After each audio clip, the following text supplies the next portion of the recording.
Coastal रोडसाठी अनावश्यक खर्च टाळला जाणार आहे। छतासाठी 19 कोटींचा प्रस्ताव स्थायी समितीनं फेटाळलाय। मुंबई महानगरपालिका प्रशासनानं कोस्टल रोडवरील छतासाठीचा 19 कोटींचा प्रस्ताव आणला होता। सल्लागारानं काम करण्याची गरज नाही असं सुचवलं असतानाही प्रशासनानं प्रस्ताव आणला होता, मात्र सर्वपक्षीय सदस्यांनी या प्रस्तावाला विरोध केलाय। हा प्रस्ताव नेमका काय होता ते आपण पाहतोय।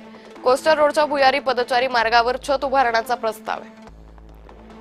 छत उभारणीसाठी सुमारे 19 कोटी रुपये खर्च अपेक्षित होता। अनावश्यक खर्चाची गरज नाही असं सल्लागार समितीनं सुचवलं। त्यानंतरही पालिका प्रशासनानं स्थायी समितीसमोर प्रस्ताव आणला।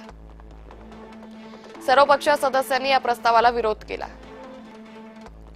प्रशासन स्थायी समितीला अंधारात ठेवू पाहतंय का, अध्यक्षांनी सवाल उपस्थित केला।